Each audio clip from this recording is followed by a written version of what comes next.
अरे गुरु, मैंने मना किया था, ये फिर भी आ गई। तो कहते आने दो। वो आती है, फिर आने के बाद उस उनके पैरों में रोने लगती, सिर झुका के, और अपने आंख के आंसू से उनके पैर धुल देती। वो एक वेश्या थी। उस पैर धुलती है, उसके बाद में जब धुल देती है, फिर अपने जेब से एक इत्र निकालती है। कोई महंगा उस समय का कोई इत्र होगा, वो इत्र निकाल कर उड़ेलती है उनके पैरों पर। फिर अपने बालों से उनके पैर का पोछा करती है, पैर पे मलती है उन इत्रों को, आंसू इत्र दोनों से और बालों से। इसके बाद जीसस उनसे कहते हैं कि जा, तेरे पाप क्षमा हुए। अब और वो चली जाती है, बस इतना कह के। और वो भी जीसस ने, मुझे नहीं लगता है कि शायद लिखा होगा ऐसा कहते हैं, लेकिन वो अंदर से कहते हैं, क्योंकि ऐसा होता है।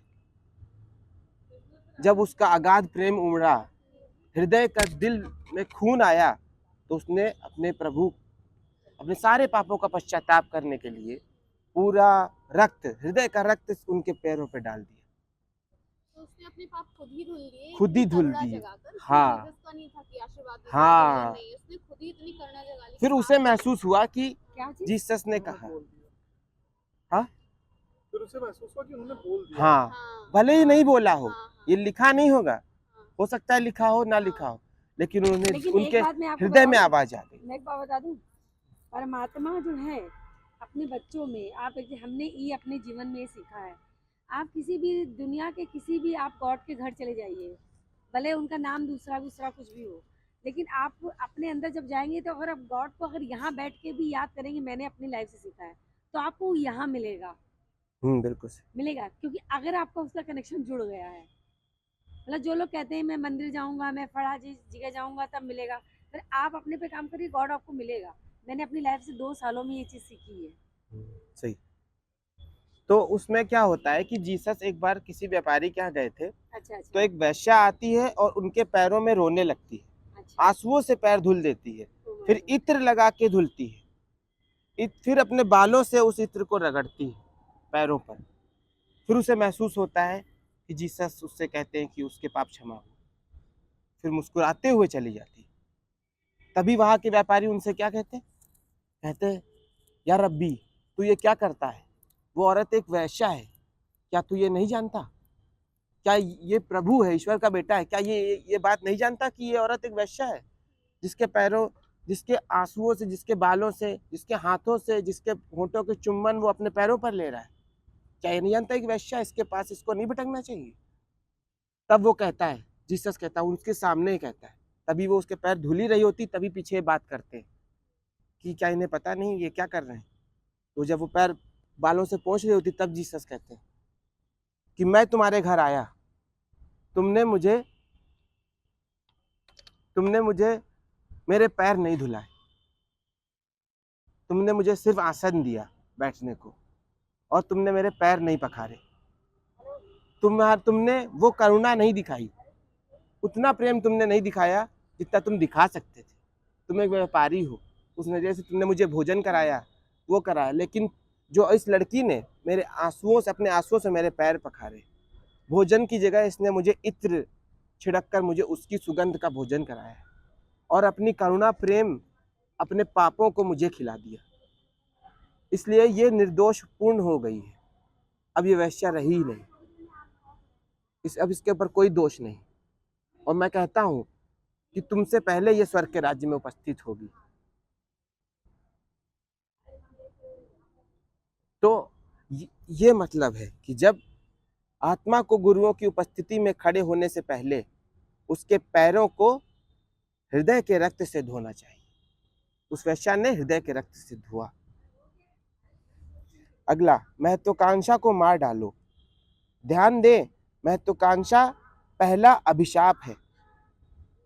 ये उस व्यक्ति को बहुत लुभाता है जो अपने साथियों से ऊपर उठ रहा है।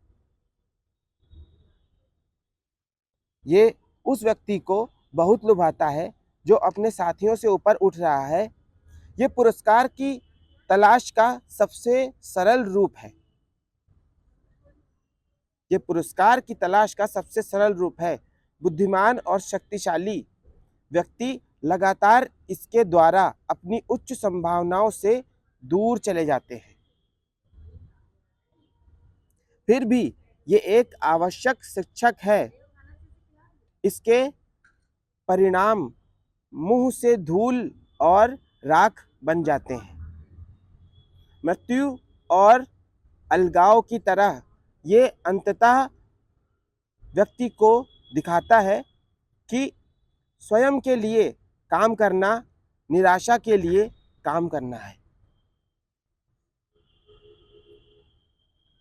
लेकिन यद्यपि ये पहला नियम इतना सरल और आसान लगता है, इसे जल्दी से ना छोड़ें, क्योंकि साधारण मनुष्य के ये दोष एक सूक्ष्म परिवर्तन से गुजरते हैं और शिष्य के हृदय में बदले हुए रूप में फिर से प्रकट होते हैं। ये कहना आसान है, मैं महत्वाकांक्षी नहीं होऊंगा। ये कहना इतना आसान नहीं है। जब गुरु मेरे हृदय को पढ़ेगा तो वो इसे पूरी तरह से साफ पाएगा। शुद्ध कलाकार जो अपने काम के प्रति प्रेम के लिए काम करता है, कभी कभी उस तांत्रिक की तुलना में सही रास्ते पर अधिक मजबूती से टिका होता है, जो सोचता है कि उसके अपनी रुचि स्वयं से हटा ली है। उसने अपनी रुचि स्वयं से हटा ली है, लेकिन वास्तव में उसने केवल अनुभव और इच्छा की सीमाओं को बढ़ाया है और अपनी रुचि को उन चीज़ों से स्थानांतरित किया है। अपनी रुचि को उन चीज़ों से स्थानांतरित किया है जो कि उसके जीवन के बड़े दायरे से संबंधित है। यही सिद्धांत अन्य दो सरल नियमों पर लागू होता है। उन पर ध्यान दें और अपने आप को अपने दिल से आसानी से धोखा ना देने दें। अभी दहलीज पर एक गलती को सुधारा जा सकता है।